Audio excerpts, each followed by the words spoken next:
really guilty about not saying. Let's give it up for the volunteers who have made Hal-Con the amazing convention that it is. And you know who else deserves a really good round of applause? Lenny, who has had the terrible task of telling everyone to clear out of the room over and over. So give it up for Lenny. He's backstage somewhere. That guy deserves it. Okay. Now the moment you've all been waiting for. Thank you for waiting patiently in line. Let's just bring him out. It's Garrett Wang, everyone!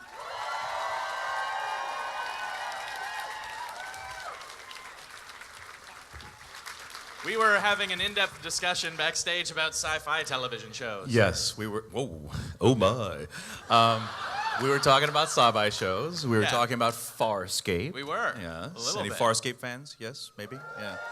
I was telling him about Utopia. Did anyone watch Utopia when it was on Space? The great show from the UK. If you haven't seen Utopia, it's worth watching, right? Very intense stuff. One Maybe not with the person kids. in this whole room? Two people. All right. It's underrated.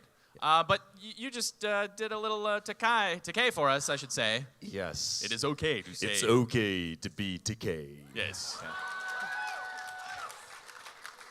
But that was one of the first things I wanted to ask you about. You do some great impressions, I hear. Aside from Takei, anyone else that you can bust out for us? Well, it's debatable whether or not I have a good Janeway, but I try to think about a couple of things when I do Janeway. I think Katharine Hepburn and Smurf together. Or a shot of helium from a party balloon. I don't know. Status report, Mr. Kim. Because you have to sort of have it. Sorry, I actually did that at an event that she was at, and someone in the audience said, "Can you please do your Janeway?" And I started doing it, and she goes, I don't talk like that. I said, yes, you do. She goes, no, I don't. so, Please feel free to line up at the mic. I'm going to open with a few questions, but if you have any for Garrett, line up. Let's talk about Kate Mulgrew. Anyone seen her in Orange is the New Black? I've done, as you saw, lots of panels with various cast members from all of the TNG, DS9, Voyager as well. Yes. And usually what I hear is that predominantly the most playful, jokey cast was TNG. Really? That's what I hear, but maybe you can correct me. Was there a lot of like joking around? Was Janeway okay with playfulness on set, or was she like a really strict captain? Well, let me preface this by saying that yes, TNG was very jokey towards the end, but in the beginning, Sir Patrick Stewart was very serious about everything, and he didn't like joking around, but he loosened up, and then they became this huge, close-knit family that joked around. But pound for pound, I think the Voyager cast was much more, we had more fun times than TNG, I think, because from the get-go, Janeway was always a cut-up, a card, and you don't see that because you see the stern, driven Do it. Captain Janeway. There's coffee in that nebula. I mean, that's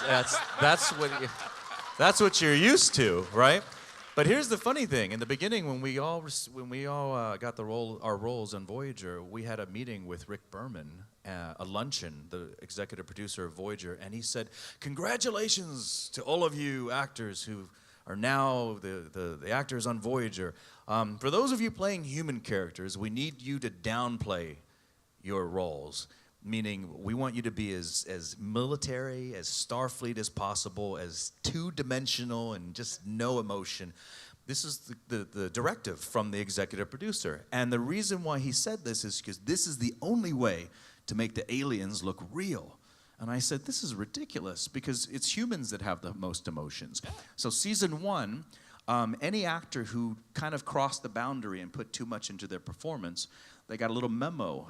And the memo said, you will be reshooting this scene on Thursday because you put too much emotion in. I did it a couple times. I had to reshoot 2 or 3 scenes, and I learned my lesson, and I stopped doing it. Janeway, in the first season, reshot about 37 scenes. There are times where she was crying. She was, you don't see any tears out of Janeway season 1. You see none of that. you know? But yes, Kate has an excellent sense of humor. She's very funny, and pound for pound, every person on Voyager has a very unique sense of humor that I really wish the producers could have taken advantage of our strengths in the comedy world and thrown in the comedic levity for everybody. Instead, they sort of just allowed Neelix and the Doctor, you know, to be funny, and that was about it, unfortunately. Well, yeah. were they the most jokey behind the scenes? No, they was weren't. It you? No, well, I'll tell you, it was equal. Yeah. Robbie McNeil, I would say Robbie McNeil is one of the funniest people. Tom Paris, he's hilarious off camera. But same thing with Roxanne was very funny. Janeway was funny. Chakotay, very, very funny. So all of us were equally funny, but you don't see that. I told people if you actually had a camera running between takes of just us cutting up, that would be, and if you edit that together and put that on TV, that would have been the #1 sitcom in the world, okay? Amazing, yeah. I think they should do something like They that, like a should. very comedic, like playing with the sci-fi genre. in Yes. terms- like a comedy Star A Trek sci-fi- show. I've always said that. I've said Yeah. that next Star Trek should be a comedy Star Trek, you know? I mean, look how popular, Robot Chicken does their sort of things, or Family Guy, their take on things. Yes, but Galaxy Quest, Oh, exactly. yeah, that Galaxy too. Quest is absolute gem of a film, Yeah. right? Underappreciated. Miners, not miners. Okay, all right, go ahead. Before we go to the floor, Voyager still reruns on Space. It actually leads into my show, Inner Space, and it still does killer numbers. So overall, what do you relate that to? Why do you think it is such a strong show overall? Or are you going to take all the credit yourself? You know what?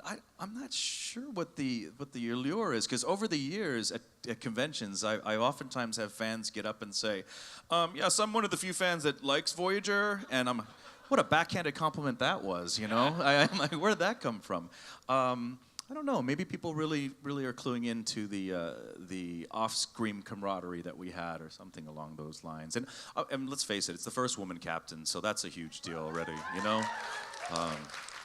Whenever I'm put on the spot and asked who's my favorite captain between Kirk and Do you say Picard, Janeway? I just go Janeway. And then it's always a win. It always wins. Yes. All right, let's go to the floor. Sure.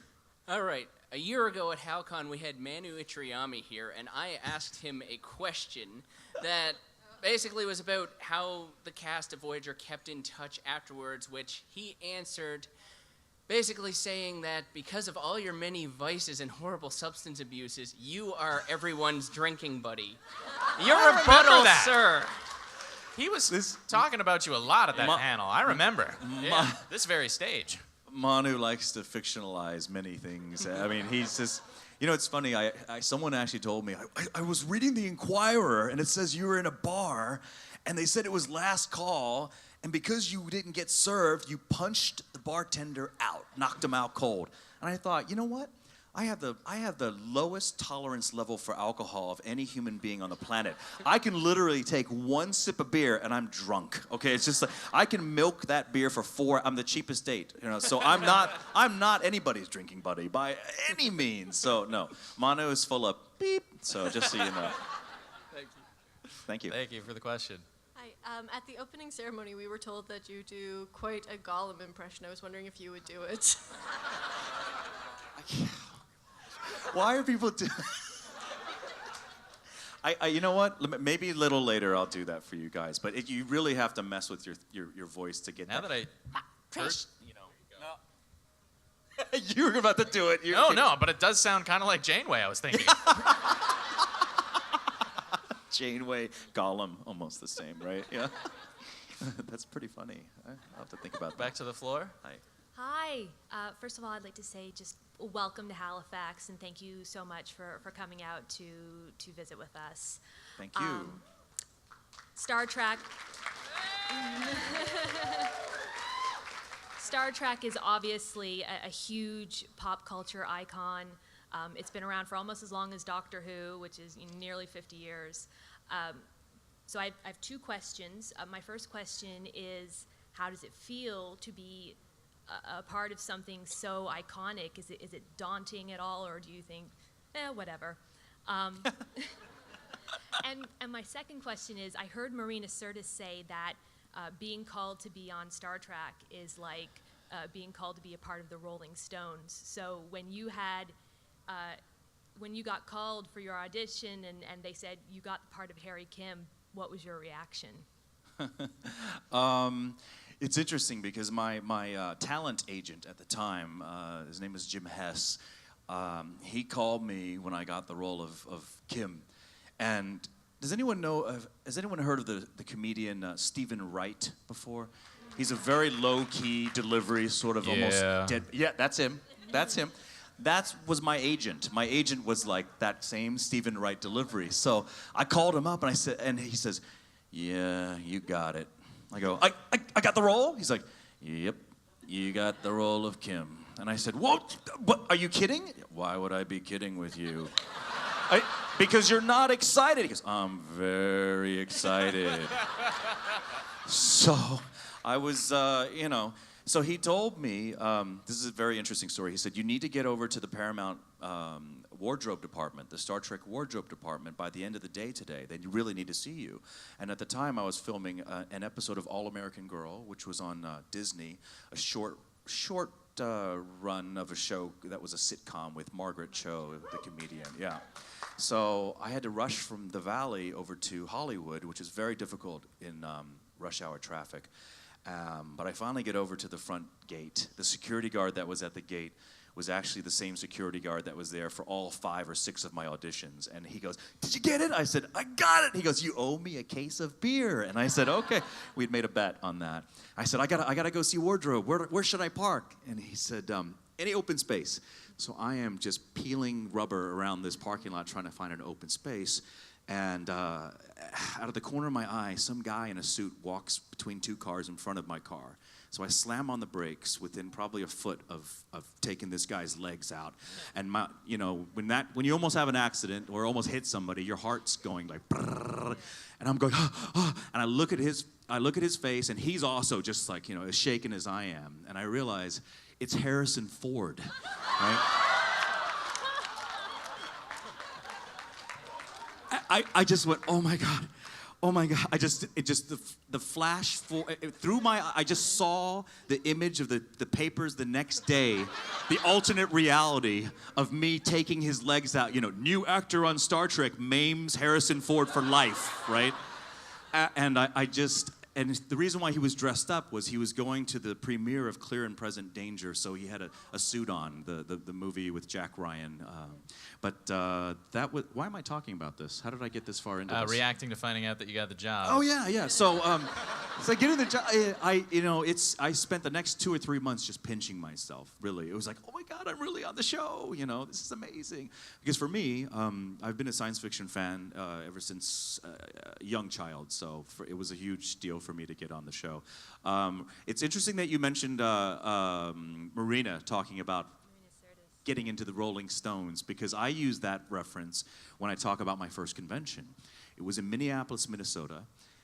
Star Trek Voyager premiered January of 1995 on a Monday.